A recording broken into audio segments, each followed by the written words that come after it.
ধরে বলেন আপনার আমার সংবিধানের নাম কি? কারা কারা মুসলমান? দুহাত তুলে একটু আল্লাহকে দেখান। আমরা জাতিতে মুসলমান, আমাদের জীবন গ্রন্থ নাম হচ্ছে আল্লাহর কোরআন, আমাদের রব হচ্ছে আল্লাহ, আমাদের নেতা হচ্ছে জনাবে মুহাম্মদ রাসূলুল্লাহ সাল্লাল্লাহু আলাইহি সাল্লাম। কথা বলুন ঠিক না বেঠিক? কিছুদিন আগে আমরা দেখতে পেরেছিলাম ফ্রান্সের সরকারের প্রধানমন্ত্রী বিশ্বনবীকে নিয়ে কটূক্তি করেছিল। বাংলাদেশের তৌহিদি জনতারা টেকনাফ থেকে তেতুরিয়া, রূপসা থেকে পাতুরিয়া, সুন্দরবন থেকে বান্দরবন, প্রত্যেক ট্যাঙ্কসের মুসলমানেরা মাথায় কাপড়ের কাপড় বেঁধে গোটা পৃথিবীতে মুসলমান আল্লাহ রসুলের পক্ষে অর্থাৎ ঝাঁপিয়ে পড়েছিল। আমরা সেই নবীর উম্মত। কথা বলুন ঠিক না বেঠে? এখানে শেষ নাই প্রিয় বন্ধুরা, আপনারা আমার বিশ্বনবী আখিরি জামানার নবী, যে নবীর চেহারা দেখলে পরে এতিম সন্তানগুলো পিতা হারানোর বেদনা ভরে যেত, যে নবীর চেহারা দেখলে পরে খোদাত্ম সাহাবিগণ খোদানেবান হয়ে যেত, যে নবীর চেহারা দেখলে পরে বিধবার তাদের স্বামী হারানোর বেদনা ভুলে যেত। সেই নবী যখন আল্লাহর জমিনে কালেমার দাওয়াত দিয়েছিল, আবু জাহেল সরকারের মিথ্যা মামলাকে দীর্ঘ 29টি মাস কারাবরণ করেছিল। কারারুদ্ধ অবস্থায় গাছের লতা পাতা পর্যন্ত চাবিয়ে চাবিয়ে খেয়েছে, বাথরুমগুলো ছাগলের নেদির মতো হয়েছে। তারপরও আপনার আমার নবী বিশ্ব নবী আখিরি জামানা নবী কালেমার দাওয়াত থেকে 1 ইঞ্চি সরে দাঁড়ায় নাই। আমরা সেই নবীর উম্মত। কথা বলুন ঠিক না বেঠিক? এখানে শেষ নয় প্রিয় বন্ধুরা, আপনার আমার নবী বিশ্ব নবী আখিরি জামানার নবী এই কালেমার দাওয়াত দেবার কারণে উহুদের ময়দানে তান্দার ব্যবহার শহীদ হয়েছিল। আপনার আমার নবী বিশ্ব নবী আখিরি জামানার নবী এই কালেমার দাওয়াত দেবার কারণে তায়েফের ময়দানে রক্তাক্ত হয়েছিল।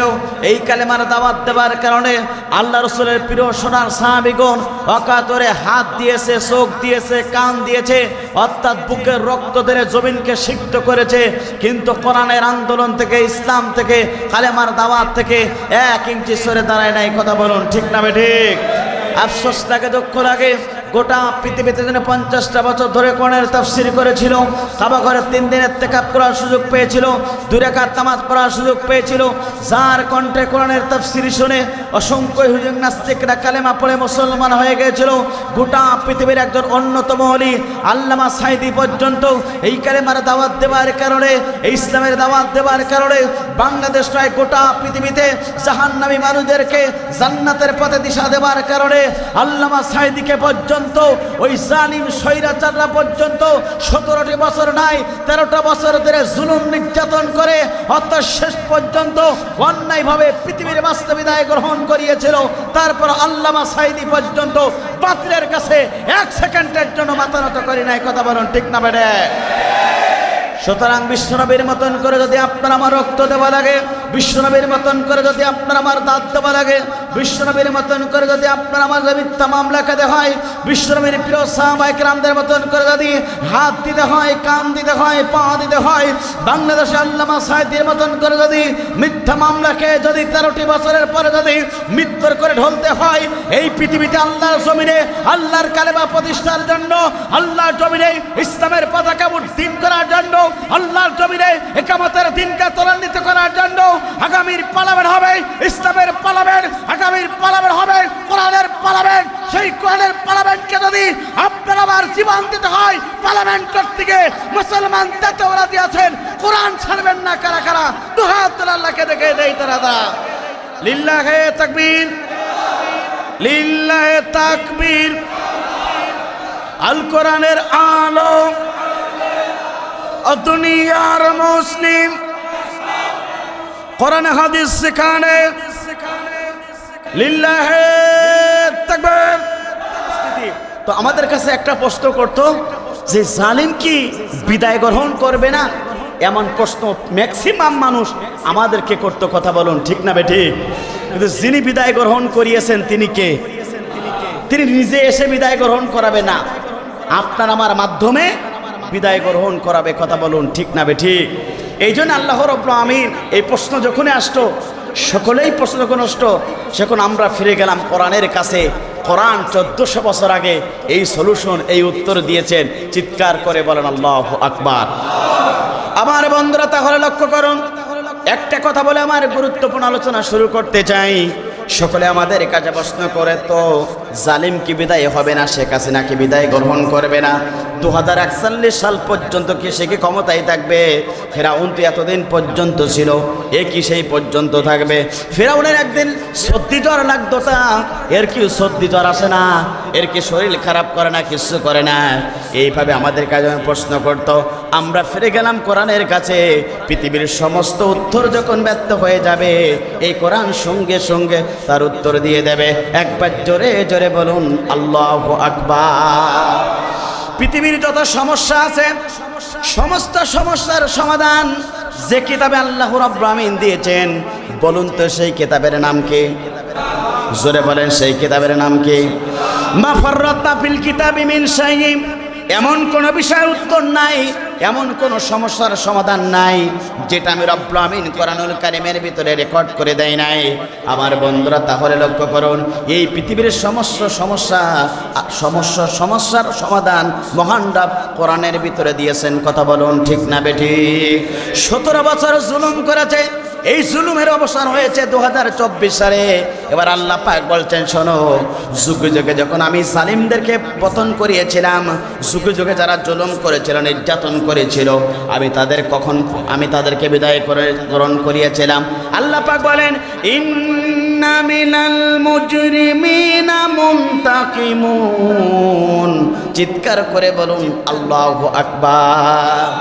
আল্লাহ পাক বলছেন, যখন জালিমদের পাপটা একবারে পরিপূর্ণ হয়ে যাবে, যখন জালিমদের পাপের একবার সব শেষ হয়ে যাবে, আমি রব্বুল আমিন তখনই তাদের বিদায় গ্রহণ করিয়ে দেব।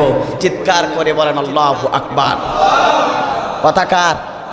আল্লাহ পাক বলছেন, যখন জালিমের সমস্ত কাজ আমি শেষ করে নিয়ে আসবো, তখনই তাদের বিদায় ঘন্টা বাজিয়ে দেব।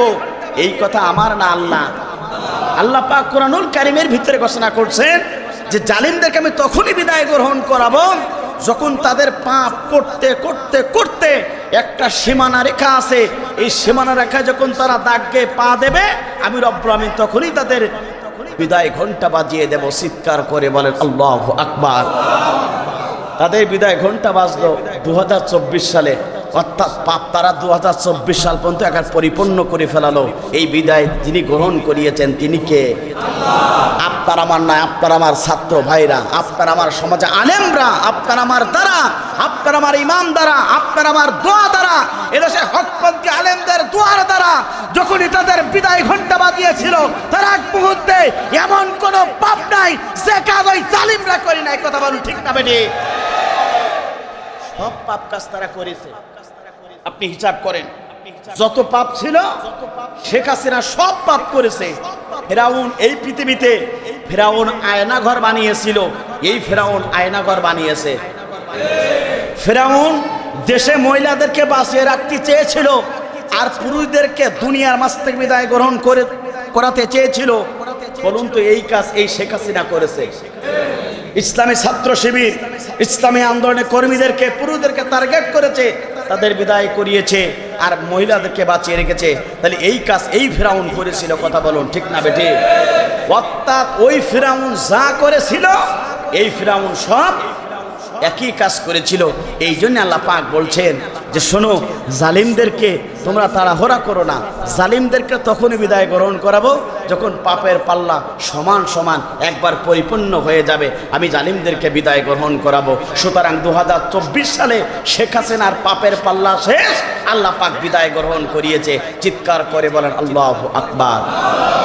প্রিয় উপস্থিতি, এরপরে সূরা ইমরানের ভিতরে আল্লাহ পাক বলছেন, শোনো, ওরা নিজেরাও জানতো না যে দুপুর ভাত আমরা খাইতে পারবো না। ওরা কি নিজেরা জানতো?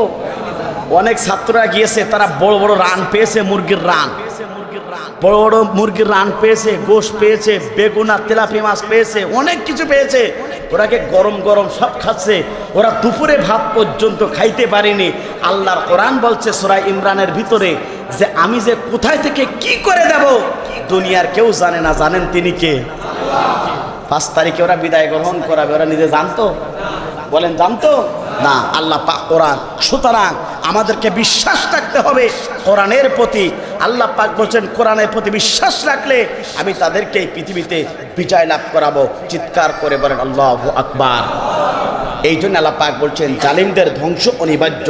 সুতরাং যুগে যুগে জালিমদের ধ্বংস করেছে, এই জালিম ধ্বংস হয়েছে। সুতরাং আপনার আমার কাজ হলো আল্লাহর প্রশংসা করা।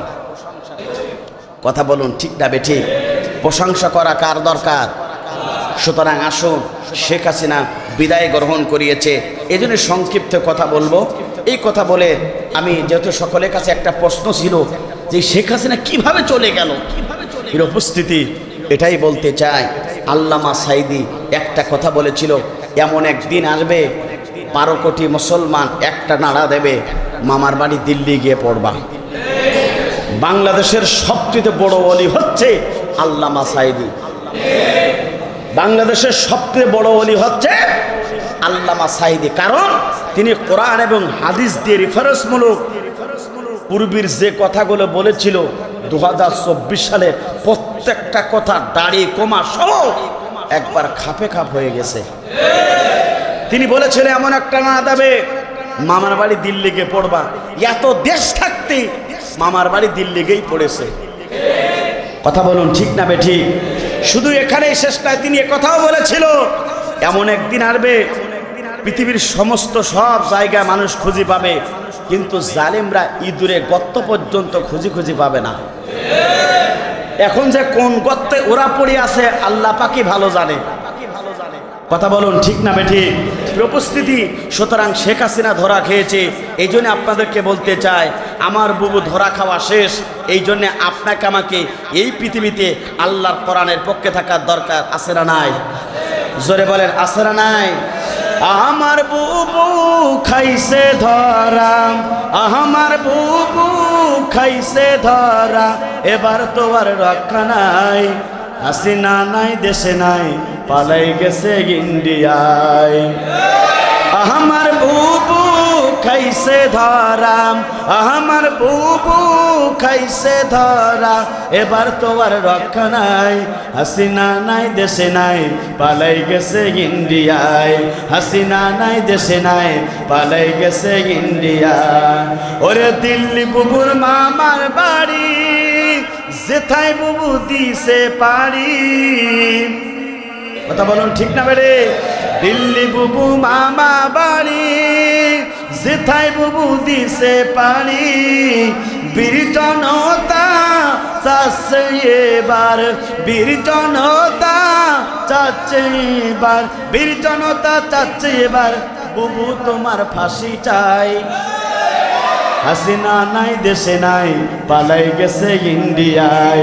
হাসিনা নাই দেশে নাই, পালাই গেছে ইন্ডিয়ায়। আমার বুবু খাইছে ধরা, আমার বুবু খাইছে ধরা, এবার তোমার রক্ষা নাই। হাসিনা নাই দেশে নাই, পালাই গেছে ইন্ডিয়ায়। হাসিনা নাই দেশে নাই, পালাই গেছে ইন্ডিয়া। বুবু এ দেশের তোমার ঠিকানা এ জন্মে আর হবে না। বুবু এ দেশে তোমার ঠিকানা এ জন্মে আর হবে না। কত মানুষ মারছো তুমি, কত মানুষ মারছো তুমি, কত মানুষ মারছো তুমি, জনতা আজ জানতে চাই। হাসিনা নাই দেশে নাই, পালাই গেছে ইন্ডিয়ায়। হাসিনা নাই দেশে নাই, পালাই গেছে ইন্ডিয়ায়। আমার বুবু খাইছে ধরা, আমার বুবু খাইছে ধরা, এবার তোমার রক্ষা নাই। হাসিনা নাই দেশে নাই, পালাই গেছে ইন্ডিয়ায়। বুবু কোথায় তোমার বাহাদুরি, কোথায় তোমার সলসাতুরি? সকালে মিথ্যা কথা, সন্ধ্যায় মিথ্যা কথা। জামাত শিবিরের বিরুদ্ধে বক্তব্য না দিলে ও রাতের ঘুম হারাম হতে যেত। কথা বলুন ঠিক না বেটি? বুবু কোথায় তোমার বাহাদুরি, কোথায় তোমার সলসাতুরি? তোমার বাবার স্বপ্ন বুবু, তোমার বাবার স্বপ্ন বুবু, তোমার বাবার স্বপ্ন বুবু ভাইসা গেল গঙ্গায়।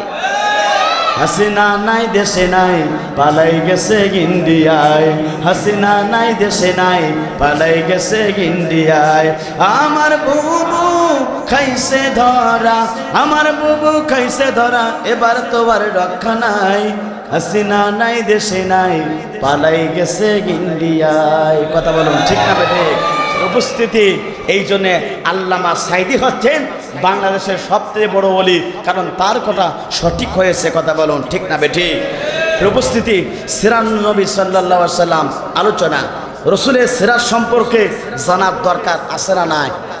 মিলাদুন নবী সিরাত মাহফিল দুইটা নিয়ে বাংলাদেশে খুব পরিমাণ বিভক্তি আছে, কিন্তু রসুলের সিরাতটাকে, রসুলের সিরাতটা হচ্ছে জন্ম থেকে শুরু করে মৃত্যু পর্যন্ত গোটা 63 বছর জীবনী আপনার আমার মানতেই হবে, এটাই হচ্ছে রসুলের সিরাত। কথা বলুন ঠিক না বেঠি?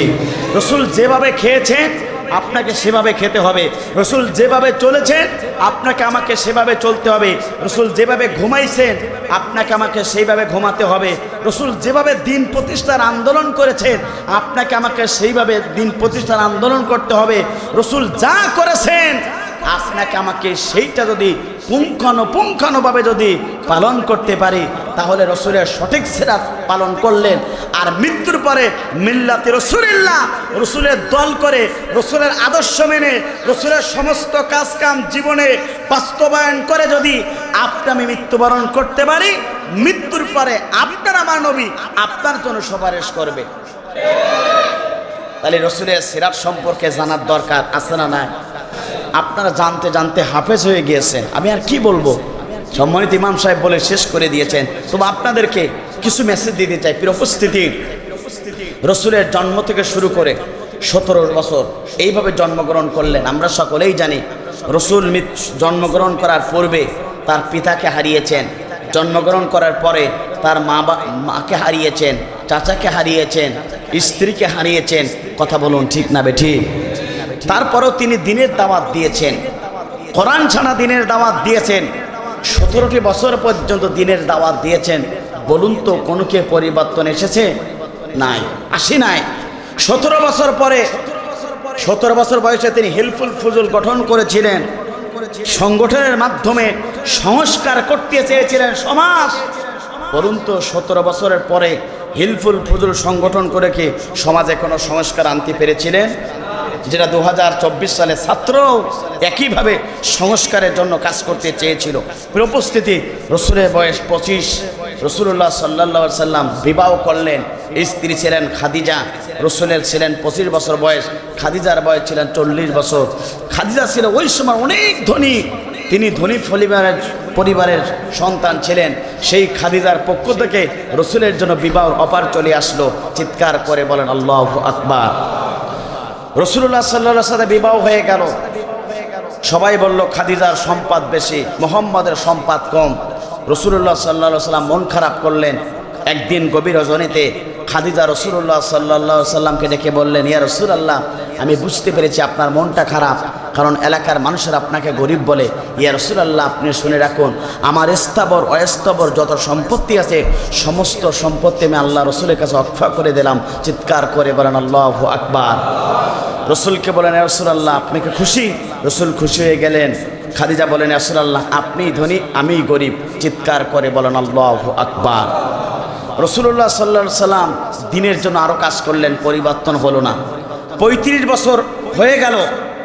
আমরা সকলে জানি কাবাঘর সংস্কারের জন্য একটা মনে করেন যে সমস্যা হয়েছিল।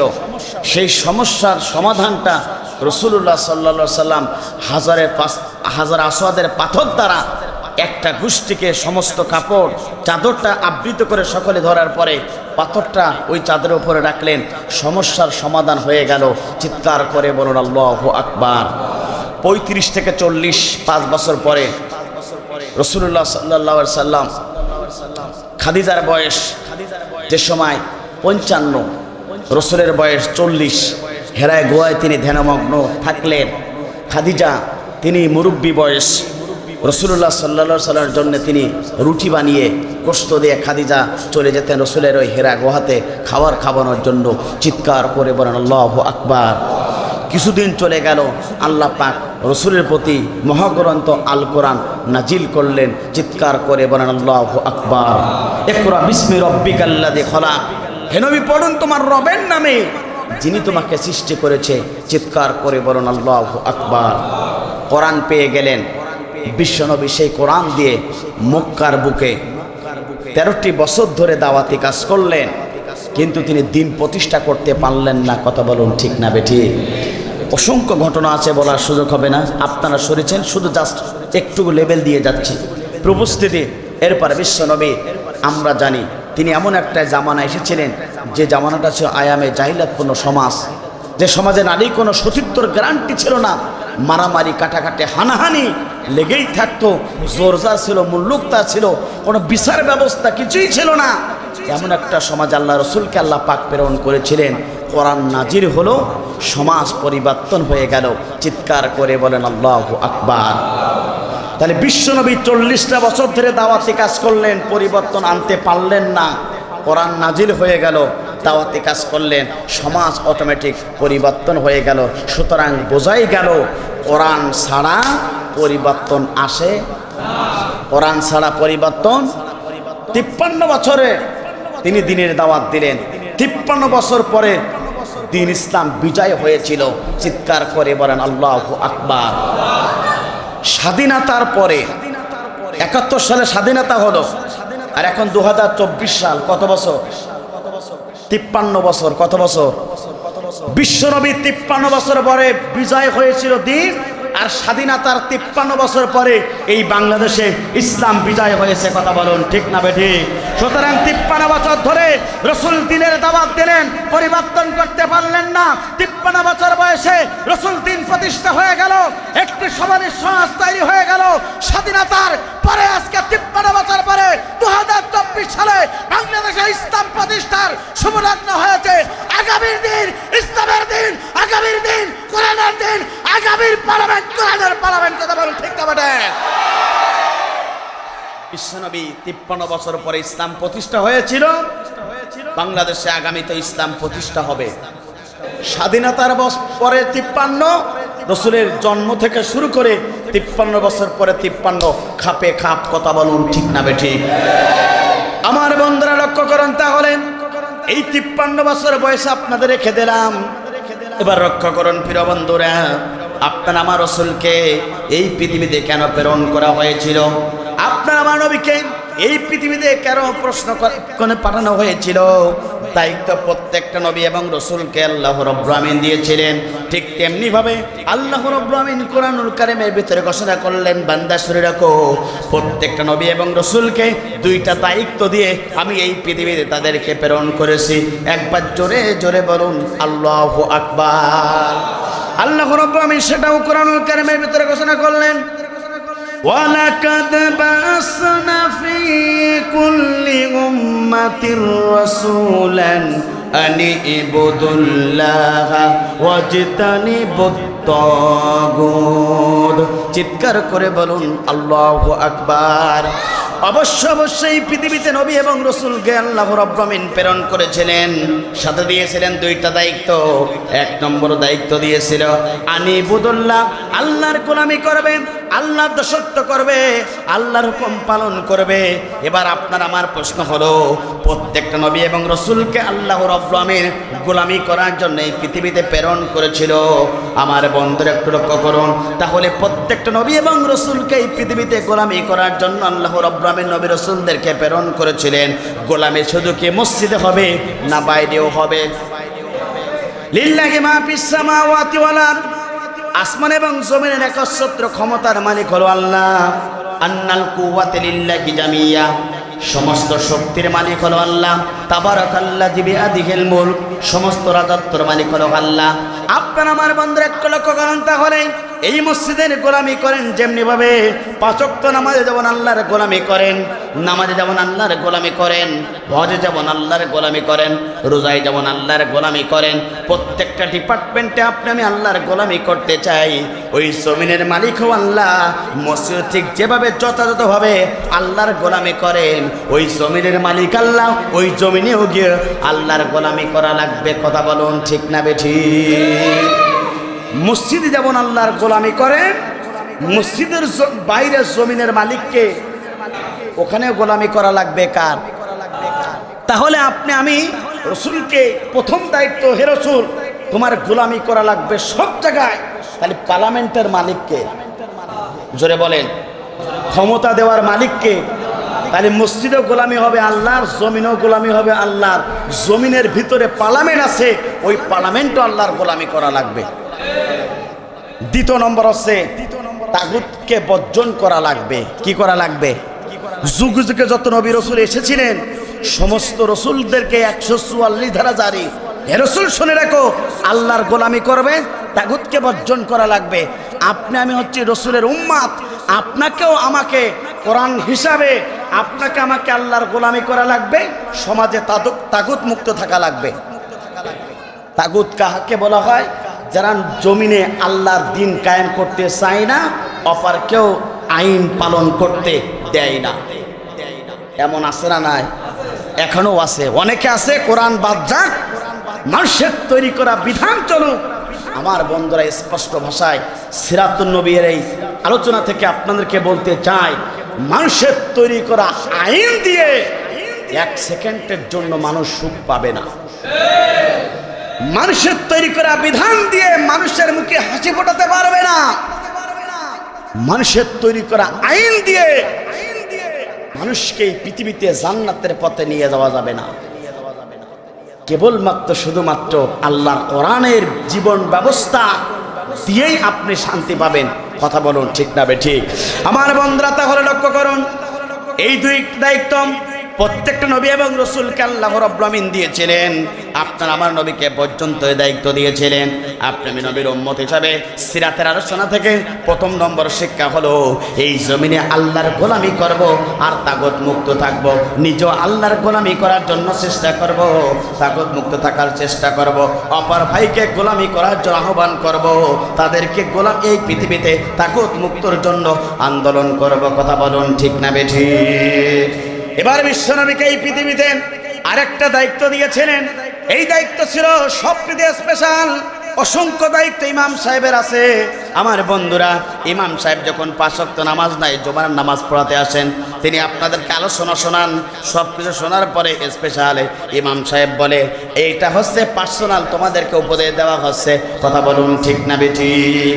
ঠিক তেমনিভাবে আল্লাহ পাক আপনার আমার নবীকে পার্সোনাল একটা সবচেয়ে বড় একটা উপদেশ দিয়েছিল। যে উপদেশটা হচ্ছে, রবি শুনে রাখো, এই জমিনের মালিক আল্লাহ, আসমানের মালিক আল্লাহ, পৃথিবীর সব কিছু মালিক আল্লাহ। ওই জমিনে যাওয়ার পরে আমার একটা জীবন ব্যবস্থা আছে। এই জীবন ব্যবস্থাকে বিজয় করার জন্য তোমাকে কাজ করা লাগবে। একবার জোরে জোরে বলুন আল্লাহু আকবার। আল্লাহ পাক বলেন, হুয়াল্লাযী আরসালা রাসূলা বিল হুদা ওয়া দীনিল হক লিইজহিরাহু আলাদ-দীনি কুল্লিহি ওয়া লাহু কারিহাল মুশরিকুন। তিনি তো সেই সত্তা যিনি তার রাসূলকে এই পৃথিবীতে 70 দিন সহকারে প্রেরণ করলেন। ও নবী শুনে রাখো, এই দিনের দাওয়াত তোমাকে দিতে হবে। যত জীবন ব্যবস্থা আছে, সমস্ত জীবন ব্যবস্থাকে ডাস্টবিনে ফেলাই দিয়া আল্লাহর জীবন ব্যবস্থা আছে আল্লাহর কোরআন। ইন্নাদ-দীনা ইনদাল্লাহিল ইসলাম। আল্লাহর কাছে একমাত্র শুধুমাত্র কেবলমাত্র পূর্ণাঙ্গ জীবন ব্যবস্থার নাম হচ্ছে ইসলাম। ইসলামে যা কমপ্লিট কোড অফ লাইফ, পূর্ণাঙ্গ জীবন ব্যবস্থা একটা মুসলমানের জন্য আল্লাহ দিন দিয়েছেন। কথা বলুন ঠিক না বেঠিক? সেটা হচ্ছে ইসলাম, কোরআন। এরকমই শুনে রাখো, সমস্ত জীবন ব্যবস্থাকে ডাস্টবিনে ফেলাই দিয়া আল্লাহর জীবন ব্যবস্থাকে এই জমিনে বাস্তবায়ন করার জন্য, এই জমিনে প্রতিষ্ঠার জন্য তোমাকে কাজ করা লাগবে। চিৎকার করে বলুন আল্লাহু আকবার। এই দায়িত্বটা রসুলকে দিয়েছেন স্পেশাল। তিনি কে? রসুল এই দিনের দাওয়াত দিয়েছেন। রসুল এই দিনের দাওয়াত দিয়েছেন, দিনের কথা বলেছেন, মানুষকে জাহান্নাম থেকে বাঁচিয়ে আল্লাহর জান্নাতের পথের ঠিকানায় ব্যবস্থা গ্রহণ করেছে। এই দিন প্রতিষ্ঠা করতে গিয়ে যুগে যুগে রসুল মার খেয়েছেন, নির্যাতিত হয়েছেন, নিষ্পীড়িত হয়েছেন, নিগৃহীত হয়েছেন। ইস্তেমরুলার বিশ্বনবীর সাহাবায়ে কেরামদের উপরে চাপানো হয়েছে। তারপরও বিশ্বনবী দিনের দাওয়াত থেকে 1 ইঞ্চি সরে দাঁড়ায় নাই। রসুলের সাহাবায়ে কেরামরা পর্যন্ত দিনের দাওয়াত থেকে 1 ইঞ্চি সরে দাঁড়ায় নাই। ওয়াকাতরে জীবন দিয়েছে, হাসতে হাসতে ফাঁসির মঞ্চে গেছে। রসুলের প্রিয় সাহাবায়ে কেরামরা দিনের দাওয়াত থেকে 1 ইঞ্চি সরে দাঁড়ায় নাই। চিৎকার করে বলেন আল্লাহু আকবার। যুগে যুগে আপনি দেখেন নূহ আলাইহিস সালাতু ওয়াস সালাম দিনের দাওয়াত দিয়েছে। জাতির লোকেরা নূহ আলাইহিস সালাতু ওয়াস সালামকে জুলুম নির্যাতন করেছে, তারপরও নূহ দিনের দাওয়াত থেকে সরে দেয় নাই। এই পৃথিবীতে মূসা আলাইহিস সালাতু ওয়াস সালাম দিনের দাওয়াত দিয়েছে, ফিরআউন তাকে নির্যাতন করেছে, দিনের দাওয়াত থেকে 1 ইঞ্চি সরে দাঁড়ায় নাই। এই পৃথিবীতে ইব্রাহিম নবী দিনের দাওয়াত দিয়েছে, নমরুদ তাকে মারার জন্য চেষ্টা করেছে, দিনের দাওয়াত থেকে 1 ইঞ্চি সরে দাঁড়ায় নাই। এই পৃথিবীতে আপনার আমার নবী বিশ্ব নবী আখিরি জামানার নবী, তিনিও দিনের দাওয়াত দিয়েছে, মিথ্যা মামলা খেয়েছে, ওয়াকাতরে শরীর থেকে রক্ত ধরেছে, দান্দার মোবারক শহীদ হয়েছে, মাথার হেলমেট ফেটেছে। বিশ্বনবী মক্কা ছেড়ে মদিনায় চলে গেছে দিনের দাওয়াত দেওয়ার জন্য, হিজরত করেছেন আল্লাহর পরামর্শ ক্রমে, আল্লাহর হুকুমে। তারপর বিশ্বনবী দিনের দাওয়াত বিজয় করে ছেড়েছে, 1 ইঞ্চি ছেড়ে দাঁড়ায় নাই। আপনি আমি কি সেই দিন বিজয় করার জন্য 2024 সালে সেই দিন প্রতিষ্ঠার আন্দোলন করার দরকার আছে না? না, সে সময় ভালো ছিল না, এখনো নেই, সামনেও থাকবে না। কথা বলুন ঠিক না বেঠিক? 2024 সালে আন্দোলনের কর্মীদের মান 2024 সালে আন্দোলনের কর্মীদের মান এক হবে না। কথা বলেন না কেন? 2024 সালে আন্দোলনের কর্মীদের সার্টিফিকেট 2024 সালে আন্দোলনের কর্মীদের সার্টিফিকেট এক হবে। 2024 সালের ইসলামী আন্দোলন কর্মীদের ইমান 2024 সালের পরে ইসলামী আন্দোলনের কর্মীদের ইমান এক হবে না। কথা বলেন না কেন? এটাই সত্য কথা, এটাই বাস্তব। আমরা এখন চিল্লাচাল্লি বহুত কিছু বলতেছি অনেক, কিন্তু ওই সময় চিল্লাচাল্লি করতে গেলে খুব দৌড়ন খেয়েছি। কথা বলেন না কেন? এখন জামাত ইসলামের নাম নিতে বহুত বক্তা দৌড়াছে, ওই সময় জামাতের একটা বুরকিজ্জা পর্যন্ত বলতে চাইতো না, এমন জামাত ইসলাম আছে না? না, এমন জামাত ইসলামের বক্তা আছে না? না। কিন্তু আপনাদের সাতক্ষীরা রত্ন আইজুল ইসলাম জিহাদি, তিনি 1 ইঞ্চির জন্য সরে দাঁড়ায় নাই। আমি সেদিন ফোন দিলাম, বাবা একটা ডেট দাও। বাবা হবে না। বলছে কেন? বহুত চিল্লাইছি বাবা, এখন আর ডেট ফাঁকা নেই। বোঝাই যাচ্ছে ওনার ওই সময়ের স্পিরিট এখন মাঠে ময়দানে সবচেয়ে বেশি দরকার। আলহামদুলিল্লাহ, আপনাদের ইমাম সাহেব কিন্তু এদিক থেকে পিছিয়ে নেই। আমরা তো বন্ধুয়ার মানুষ, আমাদের কথা হয়। আলহামদুলিল্লাহ, তিনি অসংখ্য জায়গায় গিয়ে কোরআনের হক কথা বলেছেন, আল্লামা সাঈদীর পক্ষে কথা বলেছেন, ইসলামী আন্দোলনের পক্ষে কথা বলেছেন। আল্লাহর জমিনে আল্লাহর রাজ কায়েমের জন্য, বিন্দু বিন্দু রক্তের জন্য তিনি সামঞ্চে দাঁড়িয়ে আল্লাহর করে জয়গান গেয়েছেন। বাতিলের কাছে মাথা নত করি না। ফেভারিট বক্তা, এদেরকে দাওয়াত দেবেন। সুবিধাবাদ দিনদাবাদ বক্তাদের দাওয়াত দিয়ে লাভ নাই। কথা বলুন ঠিক না বেঠি? আমার খালু শ্বশুর আজকের মাহফিলের প্রধান বক্তা অধ্যাপক তৈবুর রহমান, তিনি ওই সময় যেমন কাঁপাইছে, ওই সময় বাতিলের কাছে আমরাই বলতাম, খালু একটু আসতে বলেন, মঞ্চে গিয়ে আসতে বলেন। পরিবার থেকে আমরা বারবার নিষেধ করতাম, কিন্তু মঞ্চে উঠলে উনি হক কথা বলতে 1 ইঞ্চি ছাড় দিত না। চিৎকার করে বলেন আল্লাহু আকবার। আমার বন্ধুরা, তাহলে লক্ষ্য করুন, কাম টু মাই পয়েন্ট, আপনার আমার নবী বিশ্বনবী আখিরি জামানার নবী, এই পৃথিবীতে আল্লাহ দিন প্রতিষ্ঠা করার জন্য সত্য সহকারে আল্লাহ তার রসুলকে এই পৃথিবীতে প্রেরণ করেছিলেন, সাথে দিয়েছিলেন আল কোরআন। ওই রসুল শুনে দেখো, এই দিন প্রতিষ্ঠা করতে গিয়ে তোমাকে জুলুম করবে, নির্যাতন করবে, তারপরেও তুমি দিনের দাওয়াত থেকে 1 ইঞ্চি সরবে না। একবার জোরে জোরে বলুন আল্লাহু আকবার। আমার বন্ধুরা লক্ষ্য করুন, এবার কিছু আপনাদের ঘটনা শোনাই। আল্লাহ রসুল এই দিন প্রতিষ্ঠা করতে গিয়ে কত কষ্ট করেছেন একটু লক্ষ্য করুন প্রিয় বন্ধুরা। ইতিহাস প্রমাণ করে, মক্কা ছেড়ে যখন মদিনায় চলে যাচ্ছেন, একটু সুন্দরভাবে ঘটনাটা শুনবেন। আল্লাহ রসুল এই দিন প্রতিষ্ঠার জন্য কত কষ্ট করেছেন, এই দিন প্রতিষ্ঠার জন্য আপনার আমার নবী কত কষ্ট করেছেন একটু লক্ষ্য করুন প্রিয় বন্ধুরা। মক্কা ছেড়ে বিশ্বনবী মদিনায় চলে যাচ্ছেন, ওই রাত্রের ঘটনা আপনাদেরকে শোনাতে চাই, শিক্ষা নিতে চান। আমার বন্ধুরা, আল্লাহ রসুল গভীর আদরিত হয়ে গেল। বিশ্বনবী চতুর্থ খলিফা হযরত আলী রাদিয়াল্লাহু তাআলা আনহুকে ডাকলেন, ডেকে বললেন, আলী, ঘরের পাশে চতুর্দ্বার দিয়ে আমাকে মারার জন্য আবু জাহেলের বাহিনীরা সবাই অস্ত্র শস্ত্র নিয়ে দাঁড়িয়ে আছে। ঘর থেকে বেরোবো যখন, আমাকে হত্যা করবে তখন, ওয়ালি তুমি শুনে রাখো, তারা আমাকে মারতে চাই এই দিনের দাওয়াত দেওয়ার কারণে, কালেমার দাওয়াত দেওয়ার কারণে। ওয়ালি তুমি শুনে রাখো, এই জন্যে তোমাকেই বলি, তুমি আমার বেডে তুমি ঘুমিয়ে পড়বে, আর চাদরটা তোমাকে আবৃত করে দেব, তোমাকে এই ঘরের ভিতরে ঘুমিয়ে রাখবে। তবে শুনে রাখো, ঘুমানোর আগে তোমাকে একটা লিস্ট তোমাকে ধরিয়ে দিলাম, এই লিস্টের সমস্ত হিসাব কিতাব আছে। ওই কাফেররা যারা আমাকে মারার জন্য ওই বাইরে অস্ত্র নিয়ে দাঁড়িয়ে আছে, সমস্ত ব্যক্তির সম্পত্তির হিসাব, টাকার হিসাব আমার এই খাতার ভিতরে আছে। একবার জোরে জোরে বলুন আল্লাহু আকবার। আলী একটা পয়েন্ট পেয়ে গেলেন, ইয়া রাসূলুল্লাহ, হাবিবাল্লাহ, আজকে রাতে যারা আপনাকে মারার জন্য ঘরের চতুর্ধার দিয়ে অস্ত্র নিয়ে দাঁড়িয়ে আছেন, কেন তাদের সম্পদ আপনি ফেরত দেবেন? কেন আপনি তাদের সম্পদগুলিকে আপনি আমার কাছে দিয়ে তাদেরকে ফেরত দেওয়ার কথা বলেছেন? বিশ্বনবী বললেন, আলী শুনে রাখো, তুমি বুঝবে না, যারাই আমাকে মারার জন্য অস্ত্র নিয়ে বাইরে দাঁড়াই আছে, ওরা আমাকে সমাজের বুকে আলামিন উপাধি দিয়েছে, অর্থাৎ সত্যবাদী। একবার জোরে জোরে বলেন আল্লাহু আকবার। ও আলী তুমি বুঝবে না, আলী তুমি জানবে না, যারাই আমার ঘরের পিছনে দাঁড়িয়ে আছে, ওরা আমাকে সবচেয়ে আমানতদার উপাধি দিয়েছে। এই জন্য ওদের সম্পদ ওরা নিজেরাই নিজেদের কাছে না রেখে সমস্ত সম্পদগুলো আমার কাছে লিস্ট আকারে রেখে দিয়েছে। একবার জোরে জোরে বলুন আল্লাহু আকবার। ওয়ালি তুমি আরো শুনে রাখো, ওই ব্যক্তিগুলো যারা আমাকে মারার জন্য ঘরের চতুর্ধার দিয়ে অস্ত্র ধরে দাঁড়িয়ে আছে, তারা আমাকে আলামিন বলে, তারা আমাকে আমানতদার বলে।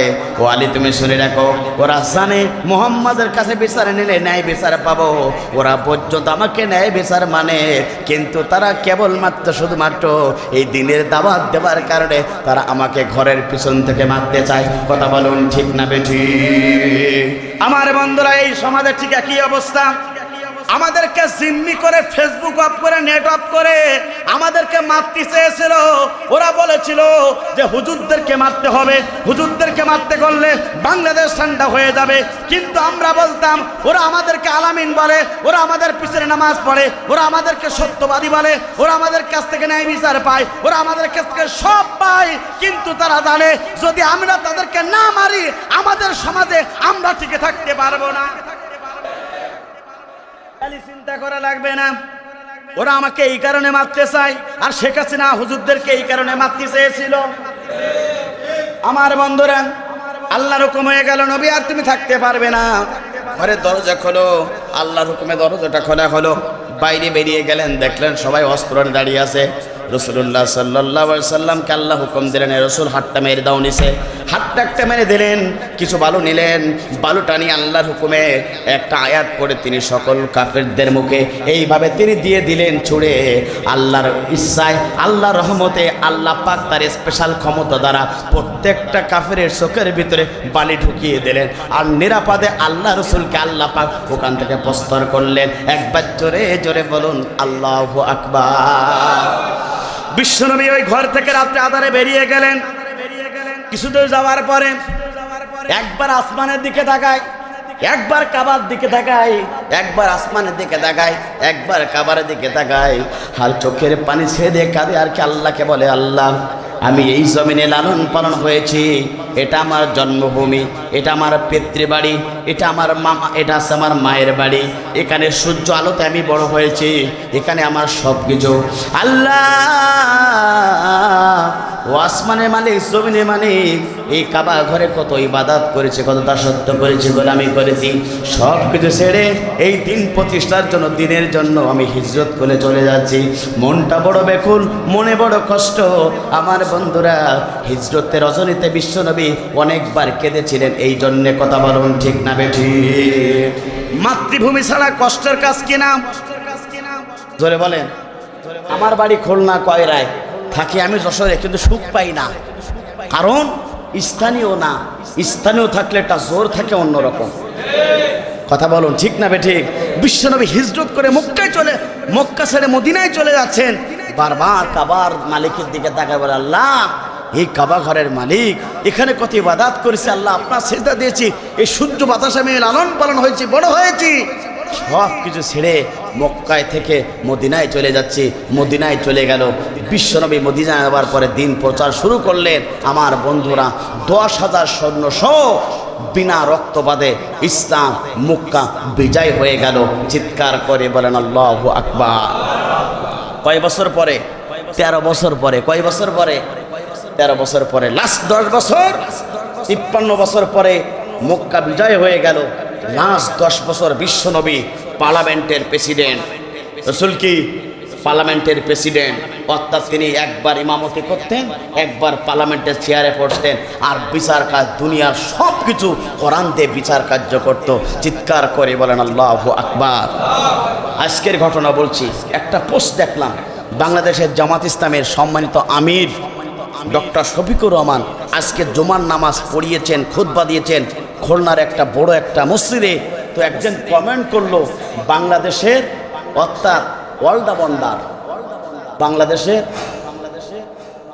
ইসলামী আন্দোলনের অলরাউন্ডার, যিনি ইমামতি করতেও পারেন, রাস্তা গিয়ে মানুষকে বুকে টেনে নিতেও পারেন, যিনি মানুষের পানির ভিতরে খাবার দিতেও পারেন, আবার যিনি পার্লামেন্টে দাঁড়িয়ে আল্লাহর কোরআনের রাজ কায়েমের কথা বলতেও পারেন। বিশ্বনবী ছিলেন অলরাউন্ডার। ইমামতি করেছেন, দেশ চালাইছেন, বিচার কার্য করেছেন, দুনিয়ার সব কিছু করেছেন, ঐক্যবাতিত্ব করেন নাই। সুতরাং আমরা চাই বাংলাদেশের রাজ, কোরআনের রাজ কায়েম হোক, মদিনার মতন বাংলাদেশ কোরআন দিয়ে চলুক। এই বাংলাদেশ যদি কোরআন দিয়ে চলে, বিশ্বাস করুন এই দেশে কোনো দুর্নীতি থাকবে না। যারা মানুষের রক্তগুলোকে শোষণ দিয়ে কোটি কোটি টাকা, 360টা বিদেশে বাড়ি কিনতে পারে সাবেক ভূমিমন্ত্রী সাইফুর রহমান, সাইফুল ইসলাম না সাইফুজ্জামান, আমার বন্ধুরা, তিনি কোটি 3,000 কোটি টাকা দিয়ে 360টি বাড়ি এই আমেরিকাতে ক্রয় করেছে। বাবার টাকা না আমাদের টাকা? আমাদের টাকা।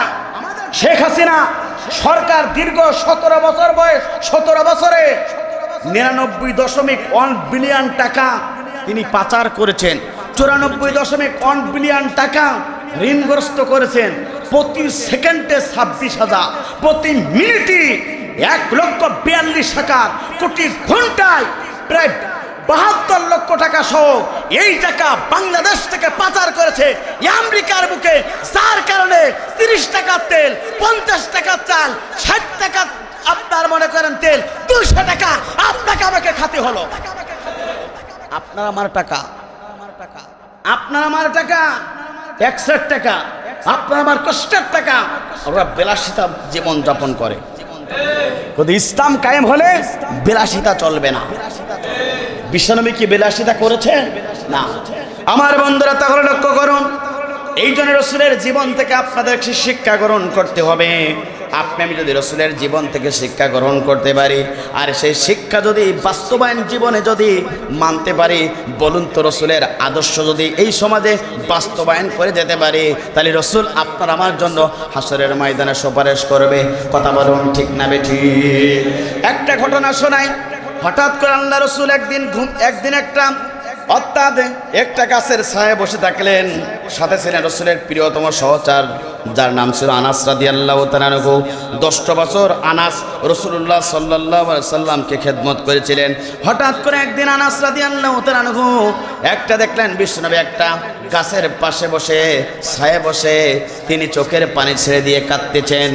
বিশ্বনবীর প্রিয়তম সহচর খেদমতকারী আনাস রাদিয়াল্লাহু তাআলা আনহু বিশ্বনবীকে ডেকে বললেন, ইয়া রাসূলুল্লাহ, হাবিবাল্লাহ, কেন আপনার চোখ দিয়ে পানি পড়ে? আপনার জবান থেকে একটি বারের জন্য জানতে চাই। সঙ্গে সঙ্গে বিশ্বনবী আনাসকে ডেকে বললেন, আনাস, তুমি শুনে রাখো, জন্মের পূর্বে বাবাকে হারিয়েছি, একটি বারের জন্য বাবাকে আমি দেখতে পারি নাই। আপনার আমার নবী বিশ্ব নবী, আখিরি জামানের নবী, যে নবীর দেহে মোবারক পর্যন্ত মশাবাসী পর্যন্ত বসা আল্লাহ পাক হারাম করেছেন, যে নবীর গায়ে পর্যন্ত সাপ বিচ্যুত কাটটা হারাম করেছেন, যে নবী একবার হ্যাঁ বলে হালাল হয়ে যেত, না বললে না হয়ে যেত, যে নবীর চেহারা দেখলে পরে খোদাত্ম সাহাবিগণ খোদা নেবানো হয়ে যেত, যে নবীর চেহারা দেখলে পরে বিধবা তাদের স্বামী হারানোর বেদনা ভুলে যেত, যে নবীর চেহারা দেখলে পরে এতিম সন্তানগুলো পিতা হারানোর বেদনা ভুলে যেত, সেই নবীর চোখ দিয়ে দর দর করে পানি পড়ে।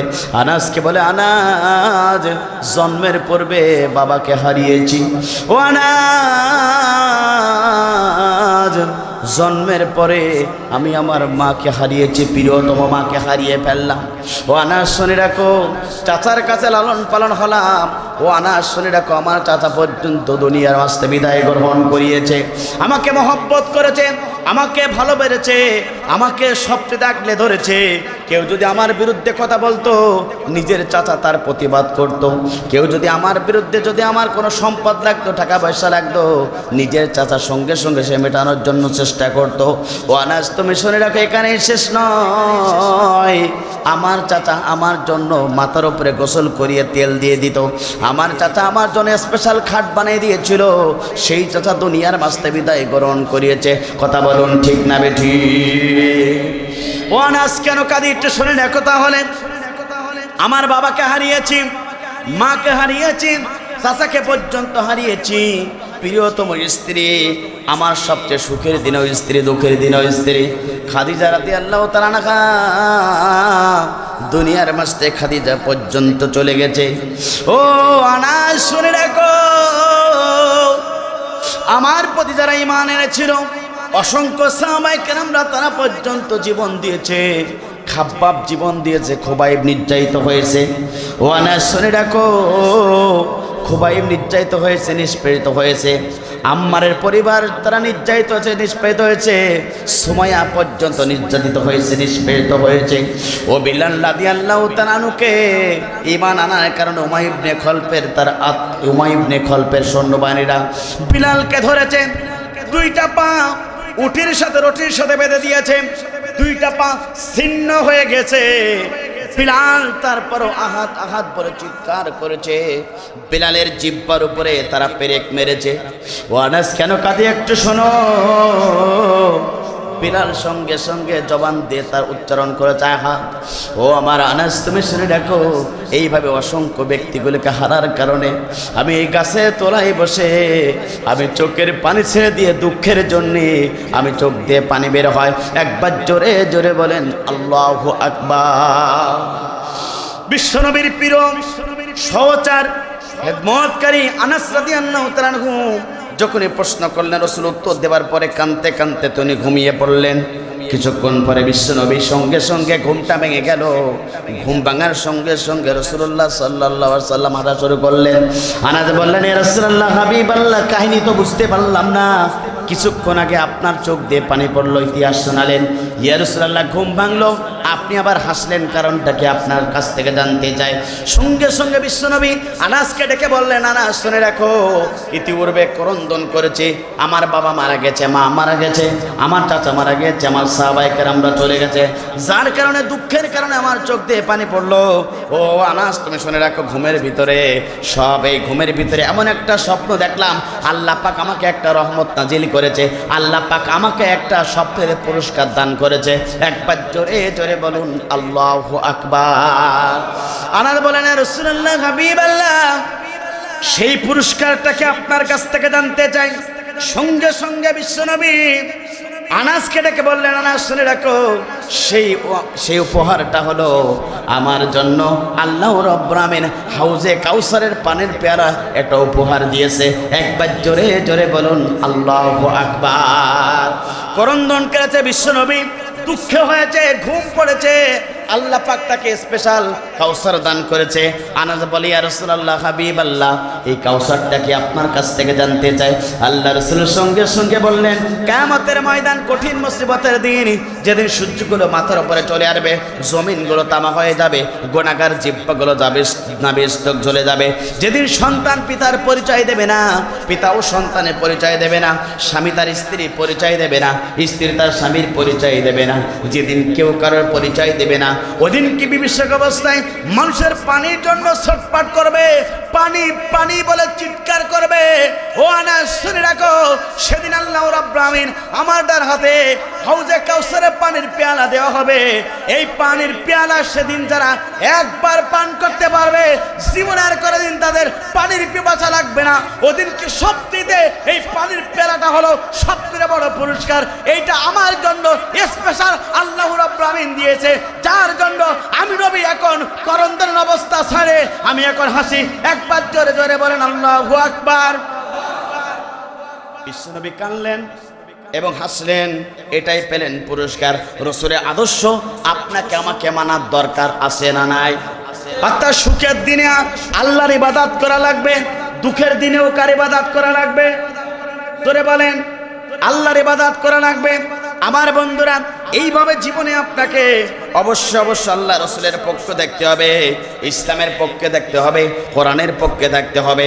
আপনি আমি যদি এইভাবে আল্লাহ রাসূলের পক্ষে থাকতে পারি, কোরআনের পক্ষে থাকতে পারি, বিশ্বাস করুন আল্লাহ রাব্বুল আমিন আপনাকে সবচেয়ে পুরস্কার দেবেন। একবার জোরে জোরে বলুন আল্লাহু আকবার। আমার বন্ধুরা, বিশ্বনবী এইভাবে দিনের জন্য কাজ করেছেন, ইসলামের জন্য কাজ করেছেন। আপনাকে আমাকে ইসলামের জন্য, কোরআনের জন্য কাজ করার দরকার আছে না নাই? জোরে বলেন, আছে না নাই? রাসূলের সিরাতের আরেকটা প্রেক্ষাপট হচ্ছে, রাসূলের জীবনে কিছু বৈশিষ্ট্য ছিল, এই বৈশিষ্ট্যগুলো আপনার আমার জীবনে বাস্তবায়ন করার দরকার আছে না নাই? জোরে বলেন, আছে না নাই? আমরা তো রাসূলের সিরাত সম্পর্কে জানতে চাই। আমার রাসূল যা কাজ করেছেন, মা তাকম রাসূল যা নিয়ে এসেছেন, আপনাকে সেটা গ্রহণ করতে হবে। তিনি যা থেকে বিরত থাকতে বলেছেন, তা থেকে আপনাকে বিরত থাকতে হবে। প্রিয় বন্ধুরা, রাসূলের অন্যতম একটি বৈশিষ্ট্য ছিল, রাসূল ছিলেন সত্যবাদী। কিবাদী? জোরে বলেন। রাসূল জীবনে কোনোদিন মিথ্যা কথা বলেননি। চিৎকার করে বলেন আল্লাহু আকবার। আপনি আমি রাসূলের উম্মত, আপনি আমি কি মিথ্যা কথা বলতে পারি? না। রাসূল জীবনে কোনোদিন মিথ্যা কথা বলেননি। আপনি আমি আমার জবান দিয়ে একটি বারের জন্য মিথ্যা কথা বলা যাবে না। কথা বলুন, ঠিক না বেঠিক? রাসূলের উম্মত, রাসূলের সিরাত থেকে শিক্ষা গ্রহণ করতে হবে। রাসূল জীবনে কোনোদিন মিথ্যা কথা বলেননি। আমি একজন মুসলমান, আমার সব সময় সত্যের পক্ষে থাকবো, সত্য কথা বলবো, সত্যর পথ থেকে মৃত্যুবরণ করব, মিথ্যার পক্ষ যাব না। আল কিসবি ইউহলিক আস-সিদক ইনজি, সত্যকে মুক্তি দেয়, মিথ্যাকে ধ্বংস করে। কথা বলুন, ঠিক না বেঠিক? আমার বন্ধুরা, তাহলে রাসূলের এক নম্বর এই বৈশিষ্ট্য, কয়েকটি বৈশিষ্ট্যের ভিতরে একটা হলো রাসূলুল্লাহ সাল্লাল্লাহু আলাইহি ওয়াসাল্লাম সত্যবাদী ছিলেন। আপনাকে আমাকে সত্যর পক্ষে থাকার দরকার আছে না নাই? জোরে বলেন, আছে না নাই? আমার বন্ধুরা লক্ষ্য করুন, তাহলে এক নম্বর, তাহলে আপনাকে সত্যবাদী হতে হবে, সত্যর পক্ষে আপনাকে বিজয় দান করাতে হবে, সত্যর পক্ষে আপনাকে লড়তে হবে। এই পৃথিবীতে যারা সত্যের পথে আছে, হকের পক্ষে আছে, ওই সত্যর পক্ষে আপনাকে থাকতে হবে। সত্যরা বলুন, ঠিক না বেঠিক? আমার বন্ধুরা, আল্লাহ রাব্বুল আমিন কোরআনুল কারীমের ভিতরে সূরা বনী ইসরাঈলের ভিতরে বলেছেন, সত্য সমাগত, মিথ্যা বিতাড়িত। তাহলে আপনাকে সত্যর পক্ষে থাকতে হবে, সত্যর পক্ষে আন্দোলন করতে হবে। আমার বন্ধুরা, আল্লাহ নবী ছিলেন সত্যর পক্ষে। কথা বলুন, ঠিক না বেঠিক? আমার বন্ধুরা, তাহলে লক্ষ্য করুন, বিশ্বনবীর কয়েকটি বৈশিষ্ট্যের প্রথম বৈশিষ্ট্য হলো আপনাকে সত্যর পক্ষে থাকতে হবে, সত্যর পথে চলতে হবে। যদি আপনি আমি সত্যর পক্ষে থাকতে পারে, তাহলে আপনাকে বিজয় দান করবেন তিনি কে? জোরে বলেন, তিনি কে? আল্লাহ পাক বলেন, ওয়ালা তাহিনু ওয়ালা তাহজানু ওয়া আনতুমুল আলাউনা ইন কুনতুম মুমিনিন। তোমরা যদি মুমিন হতে পারো, তোমরা যদি সত্যর পক্ষে থাকতে পারো, যদি তোমরা মুমিন হতে পারো, আল্লাহ রাব্বুল আমিন বলেন তোমাদেরকে অবশ্যই আমি বিজয় দান করাবো। তাহলে আমার বন্ধুরা লক্ষ্য করুন, সত্যের পক্ষে আপনাকে এখন থাকতে হবে। মিথ্যা চলে গেছে, আপনাকে এখন থেকে সত্যের পক্ষে আন্দোলন করতে হবে। আগামীতে কারা কারা আল্লাহর কোরআনের রাজ কায়েমের পক্ষে, সত্যের পক্ষে থাকতে চান, দুহাত তুলে একবার আল্লাহকে দেখান। লিল্লাহে তাকবীর, লিল্লাহে তাকবীর। হাত নামান। তাহলে 1 নম্বর, সত্যের পক্ষে থাকার দরকার আছে না নাই? জোরে বলেন, আছে না নাই? বিশ্বনবী সত্যের পক্ষে ছিলেন, বিশ্বনবী হকের পক্ষে ছিলেন। হকের পক্ষে থাকতে গিয়ে রাসূল তো হকের পক্ষে থাকতে গিয়ে জুলুমের শিকার হয়েছে, তারপরও কি তিনি হক থেকে সামান্য পরিমাণ সরেছে? রাসূলুল্লাহ সাল্লাল্লাহু আলাইহি ওয়াসাল্লাম সাহাবায়ে কেরামরাকে সরেছে না। আমার কলিজার টুকরা ভাইরা, কলিজার টুকরা যুবকেরা, আল্লাহ রাসূল যুবকদেরকে ভালোবাসতেন। কারণ হলো যুবকরাই তো দিন প্রতিষ্ঠার জন্য সবচেয়ে আন্দোলন করেছেন, সত্যের পক্ষে তারা আন্দোলন করেছে।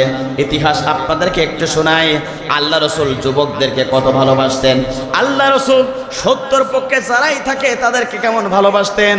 আল্লাহ নবী একদিনকে এভাবে একটা মজলিসে সমস্ত মানুষের সম্মুখে রাসূলুল্লাহ সাল্লাল্লাহু আলাইহি সাল্লাম কিছু কোরআনের কথা বলছেন, কিছু কোরআনের দার্স দিচ্ছেন।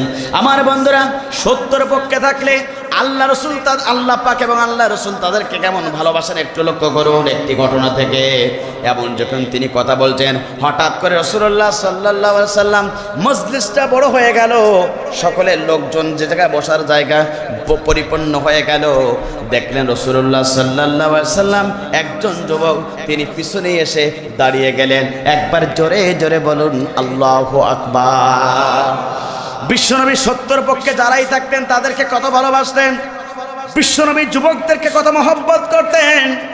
মাজলিসে বিশ্বনবী কথা বলছেন, দেখলেন ওই মাজলিসের পিছনে একটা যুবক দাঁড়িয়ে গেল। বিশ্বনবীর সঙ্গে সঙ্গে ওই যুবকটাকে লক্ষ্য করলেন, দাঁড়িয়ে আছেন অনেক সময় ধরে।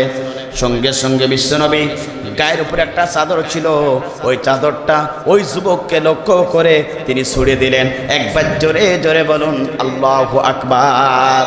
নেতা তার কর্মীদের সাথে সম্পর্ক রাখার ভালো দরকার আছে না নাই? যেটা সম্পর্ক ভালো রাখে বাংলাদেশ জামাত ইসলামী। এই গ্রামের একজন ব্যক্তি যেটা কেসে পড়ে, জামাত ইসলামীর নেতৃবৃন্দ তাকে খোঁজ নেয়। বিশ্বনবী খোঁজ নিয়েছিল তার নেতা কর্মীদেরকে। কথা বলুন ঠিক না বেটি? আমার বন্ধুরা লক্ষ্য করুন, বিশ্বনবী যখন চাদরটা ছড়িয়ে দিলেন, যুবক পেয়ে গেল। যুবক সঙ্গে সঙ্গে হাঁটতে ধরে ওই যুবকটা চাদরটা বুকের ওপর আঁকড়ে ধরলেন। কিছুক্ষণ হয়ে গেল, বিশ্বনবী দেখলেন যুবকটা এখনো পর্যন্ত দাঁড়িয়ে আছে। সঙ্গে সঙ্গে আল্লাহ রসুল বললেন, ও যুবক তুমি বসে যাও। আল্লাহ রসুল সাহাবী বললেন, এ রাসূলুল্লাহ কোথায় বসবো? আমি দাঁড়িয়ে দাঁড়িয়ে আপনার আলোচনা শুনতে চাই। সঙ্গে সঙ্গে বিশ্বনবী বললেন, ও যুবক সাহাবী তুমি শুনে রাখো, আমি তোমার জন্য চাদরটা উপহার দিয়েছি, চাদরটা বিছিয়ে তুমি যুবক বসিয়ে দাও। একবার জোরে জোরে বলুন আল্লাহু আকবার। বিশ্বনবী এই কথা যখন বললেন, সঙ্গে সঙ্গে যুবক সাহাবী বললেন, রাসূলুল্লাহ হাবিব আল্লাহ, যে চাদরটা বিশ্বনবীর কাঁধের উপরে থাকে এটা সাধারণ কোনো চাদর নয়। যে চাদরটা বিশ্বনবীর কাঁধের উপরে থাকে এই কাপড়টা অনেক দামি কাপড়। ইয়া রাসূলুল্লাহ হাবিব আল্লাহ, ওই কাপড়টা বিশ্বনবীর কাঁধের উপরে থাকে, এই কাপড়টা বিছিয়ে এরপরে বসবো। আমি যুবক, আমার কোনো সাধ্য নেই, সাহস নেই। একবার জোরে জোরে বলুন আল্লাহু আকবার। বিশ্বনবীর সঙ্গে সঙ্গে ওই যুবক সাহাবীর নাম ছিল জারির। আল্লাহ নবীর সঙ্গে সঙ্গে যুবক সাহাবী জারিকে ডেকে বললেন, ও জারি শুনে রাখো, তুমি আমাকে মহব্বত করো, তুমি আমাকে ভালোবাসলে, তুমি আমার চাদরকে ভালোবাসলে। ও যুবক সাহাবী শোনো, তুমি সত্যের পক্ষে থাকার কারণে তুমি আমাকে ভালোবাসলে। যুবক শুনে রাখো, আমি তোমাকে ঘোষণা করলাম, তোমাকে আল্লাহ পাক এই দুনিয়া এবং আখিরাতে তোমাকে সম্মান করবে। কারণটা হলো রাসূলের চাদরে তুমি সম্মান করেছো। একবার জোরে জোরে বলুন আল্লাহু আকবার। আমার বন্ধুরা লক্ষ্য করুন, তাহলে রাসূলুল্লাহ সাল্লাল্লাহু আলাইহি সাল্লাম যুবকদেরকে সত্যের পক্ষে থাকার জন্য আহ্বান করেছেন। রাসূল তার যুবক সাহাবীদেরকে ভালোবেসেছেন, রাসূল তার যুবক সাহাবীদেরকে মহব্বত করেছেন। তিনি তার মহব্বতের সাহাবীগণকে উপরে আগলে ধরেছেন। কথা বলুন ঠিক না বেঠিক? এই জন্য 1 নম্বর হলো আপনাকে আমাকে সত্যের পক্ষে থাকার দরকার আছে না নাই? দ্বিতীয় নম্বর বৈশিষ্ট্য হলো আপনাকে আমাকে ন্যায় বিচারের পক্ষে থাকা লাগবে। ন্যায় বিচার করেছেন আপনার আমার নবী। কথা বলুন ঠিক না বেঠিক? যারা ন্যায় বিচার করে না, আল্লাহর কোরআন বলে তারা মুমিন থাকে না। কথাকার সূরা নিসার ভিতর আল্লাহ রাব্বুল আলামিন বলেন, ফালা ওয়া রাব্বিকা লা ইউমিনু হাত্তা ইউহাক্কিমুকা ফীমা সুম্মা ইয়াজিদু ফি আনফুসিহিম হারাজাম মিম্মা কাদাইতা ওয়া ইউসাল্লিমু তাসলিমা। চিৎকার করে বলুন আল্লাহু আকবার। তোমার রবের কসম, তোমার আইনদাতার কসম, তোমার বিধানদাতার কসম, কখনো তারা মুমিন হতে পারবে না, কখনো তারা মুমিন হতে পারবে না, ইমানদার হতে পারবে না, যতক্ষণ না পর্যন্ত আল্লাহর বিচার ব্যবস্থা, রাসূলের বিচার ব্যবস্থা সন্তুষ্ট চিত্রে মেনে নিতে না পারবে। আল্লাহ পাক বলেন তারা মুমিন হতে পারবে না। কথা বলুন ঠিক না বেঠিক? আয়াতটার একটা ঘটনা আছে আমার বন্ধুরা। আল্লাহ রাসূল কেমন ন্যায় বিচার করেছিলেন? আল্লাহ রাসূলের কাছে একজন ইহুদি গেলেন, আল্লাহ রাসূলের কাছে একজন মুসলমান গেলেন। একটা সমস্যা সমাধানের জন্য আল্লাহ রাসূলের কাছে চলে গেলেন। রাসূলুল্লাহ সাল্লাল্লাহু আলাইহি সাল্লামের কাছে ইহুদি এবং মুসলমান বিচার নিয়ে চলে গেলেন। সঙ্গে সঙ্গে আল্লাহ রাসূল সমস্ত ঘটনা ইহুদি এবং কাফেরদের, ইহুদি এবং মুসলমানের কাছ থেকে সমস্ত ঘটনা শুনলেন। শোনার পরে এবারে বিশ্বনবী সব কিছু শোনার পরে মুসলমানের বিপক্ষে ইহুদির পক্ষে তিনি লাই দিয়ে দিলেন। একবার জোরে জোরে বলুন আল্লাহু আকবার। বিশ্বনবী কেমন বিচারক ছিলেন? বিশ্বনবী মুসলমানের বিপক্ষে ইহুদির পক্ষে রায় দিলেন। মুসলমানের মনটা খারাপ, ইহুদি খুব খুশি। বিশ্বনবী দরবার থেকে ইহুদি এবং মুসলমান বেরিয়ে গেলেন। কিছু দূর যাওয়ার পরে মুসলমান বলছে, ইহুদি তুমি শোনো, আমরা বিচারে এসেছিলাম বিশ্বনবীর কাছে। বিশ্বনবী মুসলমান, আমিও মুসলমান, বিচার কার্য সব শুনলো, আমার পক্ষে রায় না দিয়ে তোমার পক্ষে দিল, আমি রায় মানতে পারলাম না। ইহুদি বলল তাহলে কি করতে হবে? দ্বিতীয়বার বিচারের জন্য অদ্দজাহানের প্রেসিডেন্ট ওমরের কাছে যেতে হবে। বলল বিশ্বনবী যেখানে বিচার করেছে এই বিচারকে আপনি ডাইভার্ট করবেন? মুসলমান বললেন জি। সঙ্গে সঙ্গে দুইজন ওমরের